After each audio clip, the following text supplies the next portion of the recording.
Hello दोस्तों, नमस्ते, प्रणाम। स्वागत करती हूँ फिर से और एक न्यू व्लॉग्स में। तो अभी हम लोग शादी में ही व्यस्त हो गए हैं दोस्तों, और आजकल मैं रोज़ाना वीडियो नहीं डाल पा रही हूँ, उसके लिए सॉरी, क्योंकि यहाँ नेटवर्क होती ही नहीं है और रात को हल्दी हो रही थी तो मैं थोड़ी सी वीडियो बना के डाली हूँ। फिर अंधेरा हो जाने के बाद यहाँ लाइट ही नहीं थी और लाइट का व्यवस्था नहीं था, इसलिए नहीं बनाई। तो सुबह हो चुकी थी और हमारे कुछ रस्म होती है उनको नहलाने का, तो वो नहलाने के लिए पानी दोनों भांजा भांजी के लिए यहाँ पर सूर्योदय से पहले पानी काटा जा रहा है और यहाँ पूजा पाठ होती है। फिर बहन लोग ढो के लेते हैं नहलाने के लिए, है ना। तो यहाँ दो शादी मतलब गांव में हो रहे थे, तो दोनों घर के गए थे जिनके यहाँ शादी हो रही थी उनके यहाँ और हमारे भांजा भांजी के यहाँ, है ना। तो 2 घड़ा, यहाँ 4 घड़ा है, तो वो 2 अलग लोग का है और कुछ इस प्रकार से अपने भाई को रस्म निभाना होता है ना। उसके बाद ये दोनों बहन उठा के ले जाएंगी।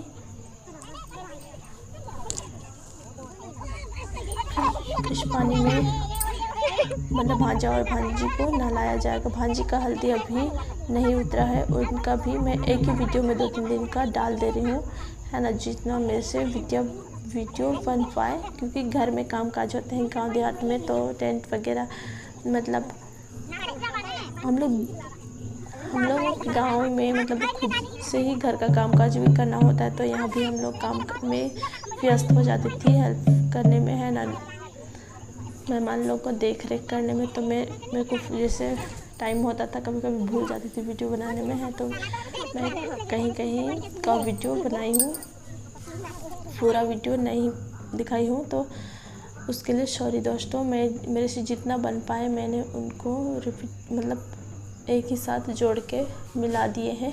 आप लोगों को पता नहीं समझ में आएगी भी या नहीं, तो मैं शुरुआत से वीडियो नहीं बनाई। फिर उसके बाद भांजा को उसी पानी में जो भी लाए थे उसमें नहलाया गया।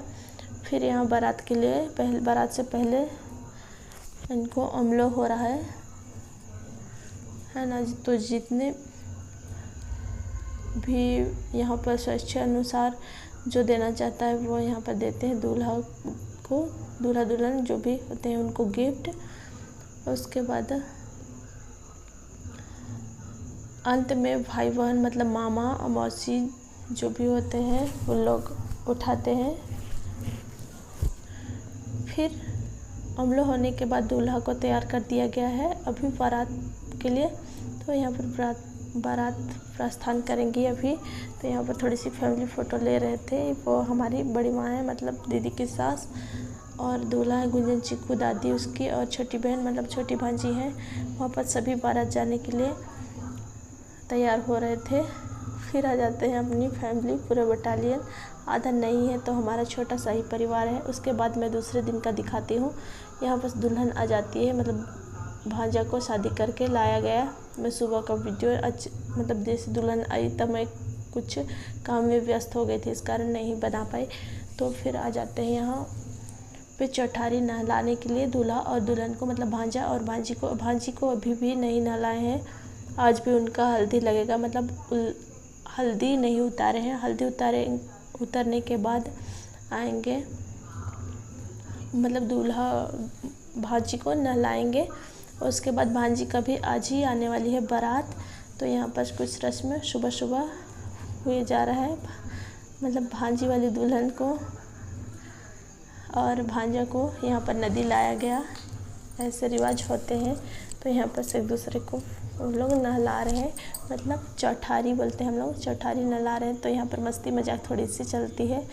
नानी बैठी थी तो बहू रानी अपनी नानी को भी नहलाती है मिट्टी और कादो लेके, है ना। तो यहाँ पर बहुत ही अच्छा मज़ा आता है। फिर भांजा भी बदला लेते हैं, मतलब दोनों पक्ष लड़का लड़की दोनों दूल्हा दुल्हन 5-5 बार एक दूसरे को ऐसे करके नहलाती हैं और घड़ा को छिपाती हैं। तो ढूंढ के लाना होता है ना। तो गाँव में तालाब में भी होता है, लेकिन यहाँ दीदी के यहाँ नदी है तो नदी लेके आए। उसके बाद नहला धुला के ले आते हैं यहाँ पर धनुष बाण लेके भांजा और भांजी बहू दोनों मतलब तीर धनुष चलाते हुए, तो कोटरा बोलते हैं हम लोग, उसको मारते हुए, हिरण मारते हुए, है ना। राम सीता की जोड़ी लग रही है कैसी, बहुत ही अच्छी लग रही है। तो इसी प्रकार से घाट से होते हुए, मतलब नदी से होते हुए आते हैं घर तक को, और बहुत ही अच्छा लगता है। और एक तरफ भांजी भी देख रही थी, भांजी कभी भी नहलाएंगे, उनका भी शाम तक बारात आने वाली है ना। तो कुछ इस प्रकार से गांव के रस्म होते हैं। और वहाँ पर सासू माँ है, मतलब नानी और बहू की दादी, भांजी की, दोनों वो कर रही थी। फिर उसको धनुष मतलब बाण जो होते हैं उनको पैर से उठाने होते हैं इस प्रकार से। फिर आ जाते हैं यहाँ पर हम लोग आंगन में, सारे जन को मतलब दूल्हा दुल्हन को भी लेके यहाँ बस भैंसुर मनवाते हैं और 1.5 सास मनवाती हैं। तो यहाँ पर गृहस्थ जीवन का लेखा जोखा होता है ना, कौन मतलब कितना बचाएंगे लोग साल में अपना, ऐसे करके। तो सिंदूर का जो किया होता है वहाँ चावल को नपवाया जाता है। उसके बाद वो कार्यक्रम होने के बाद यहाँ पर 1.5 सास मनवा रही हैं और भसुर मनवाया जाता है। तो यहाँ पर भी बहुत ही मज़ा आता है। सब अपना अपना नाम उल्टा पुल्टा बता रहे थे, है ना, बहू को। तो काफ़ी अच्छा लग रहा था, लेकिन इसलिए मैं म्यूट कर दी हूँ, बहुत साउंड से बजा रहे थे, मतलब डीजे, इसलिए, है ना। तो यहाँ पर काफ़ी अच्छा लगता है। उसके बाद पारी पारी से जितने भी भसुर और 1.5 सास होती हैं वो मनवाने के लिए आते हैं। फिर यहीं से हो जाते हैं, मतलब भांजा भांजी का शादी समाप्त, है ना। तो ये भसुर मनवा रहे हैं, काफ़ी अच्छा लगता है। और दोनों राम सीता की जोड़ी है, बहुत ही अच्छे। तो आज बस मतलब बहू छुई भसुर के पैर, उसके बाद नहीं छूना है। फिर यहाँ पर 1.5 सास आ जाती है, मतलब भांजी खुद आ जाती है। तो भांजी भी मनवाती हैं, भांजी भांजा से बड़े हैं। तो यहाँ पर भी मज़ा आता है, अपना उल्टा नाम बताती है, लेकिन मैं आवाज़ म्यूट कर दी हूँ। उसके बाद भांजा भांजी को उठाने के बाद हम लोग यहाँ, भांजी का बारात आने वाली थी, अभी शाम के टाइम थे, मतलब 3 बज रहे थे। तो भांजी को हल्दी उतार के यहाँ पर नचवाया जा रहा है, गुंजन नचवा रही है। तो काफ़ी अच्छा लगता है। उसके बाद शाम हो जाती है, भांजी को भी नहला धुला देते हैं, फिर तैयार हो जाते हैं। भांजी को तैयार व्यार करके अभी बारात आ गई है करीब 8 बजे, और उसके बाद बाराती का आगमन होता है।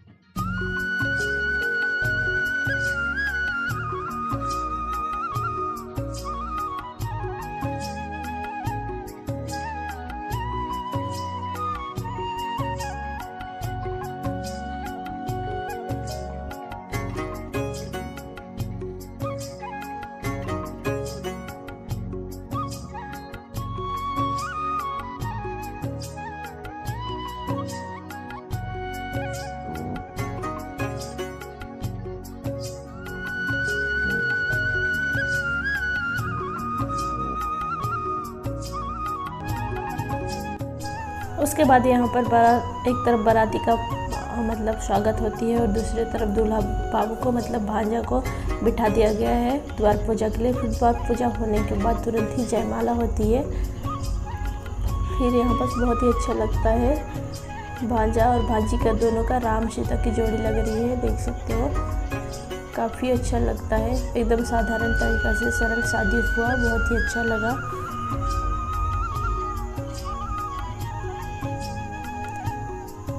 फिर इधर तुरंत ही, मैं लास्ट तक नहीं दिखाऊंगी, तुरंत शादी बिठा दिया गया है, सुबह हो जाती है यहाँ पर। उसके बाद पंडित जी मंत्र पढ़ते हैं। कन्यादान हम लोग किए चिकू को पप्पा, और मैं इस कारण में वीडियो नहीं बना पाई।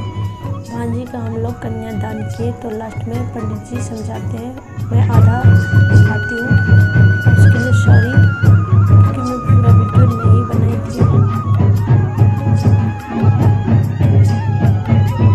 तो पंडित जी समाप्त करते हैं दोस्तों, यहीं तक मैं वीडियो बनाती हूँ। पसंद आए तो लाइक शेयर कमेंट जरूर कीजिएगा। अपनी तरफ किस तरह से शादियाँ होती है, फिर वहाँ पर सिंदूर डालने के बाद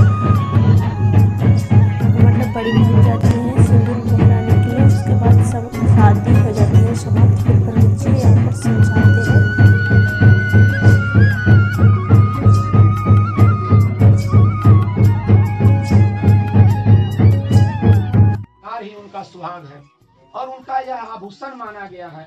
अतः समय समय पर आप जो है आभूषण देते हैं, जैसे कि आज आपका शादी का साल गिरा हुआ, साल भर के बाद आप अपने पत्नी को चैन देंगे, अंगूठी देंगे, अनेक प्रकार का गहना आभूषण जो देंगे।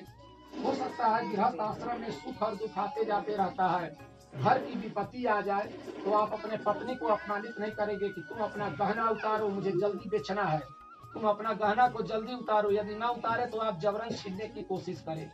तो यह आपको सचेष्ट करती है कि हे पतिदेव, स्त्रियों का 16 श्रृंगार ही उनका आभूषण है, आप हमारा आभूषण कभी भी ना उतरवाएं। हाँ, यदि पत्नी चाहे तो अपनी स्वेच्छा से दे सकती है, लेकिन आप अपनी पत्नी के गहना उतारने का अधिकार आपको नहीं है। इस सब बातों को जो है से आप कहते हैं कि यदि इन बातों को आप स्वीकार करते हैं तो मैं आपके बाएं अंग की अर्धांगिनी बनी रहूंगी। फिर वह आगे जो है से 7वां वचन कहती है कि हे पतिदेव, जिस प्रकार भगवान श्री रामचंद्र अपने जीवन भर एक पत्नी व्रत रहे, पर नारी की तरफ आंख उठा करके भी नहीं देखे, उसी प्रकार जो है से अत्यंत भोग वासना, काम वासना आदि जागृत होने पर भी आप पर नारी को जो है से भोग वासना की दृष्टि से आप नहीं देखेंगे। इसलिए जिस प्रकार भगवान श्री रामचंद्र जी कहे हैं कि सिया राम सब जग जानू मैं, अतः आप जैसे संसार में जितने भी स्त्री हैं उनको आप सीता की भांति देखेंगे, और जितने भी पुरुष हैं उन पुरुष को मैं भगवान श्री राम की नजर से देखूंगी। अर्थात कभी भी गलत निगाह हमारा मन कर्म वचन से ना होगा।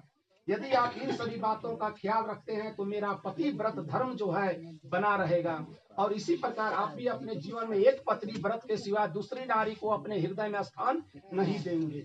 इनका यह 7वां वचन परिपूर्ण होता है। जब यह महिला जो है से 7वां वचन को कहती है तो आप कहते हैं कि हमारा भी एक वचन है, इस वचन को तुझे स्वीकार करना होगा। अब आपका वचन है, आप क्या कहते हैं कि हे पत्नी, यदि मैं घर पर ना रहूं, मैं यदि कहीं बाहर चला जाऊं तो तुझे पर पुरुष के सामने हंसी मजाक नहीं करना होगा। हमारी घर की जो कुल की मर्यादा है उस मान मर्यादा का तुझे ख्याल रखना होगा।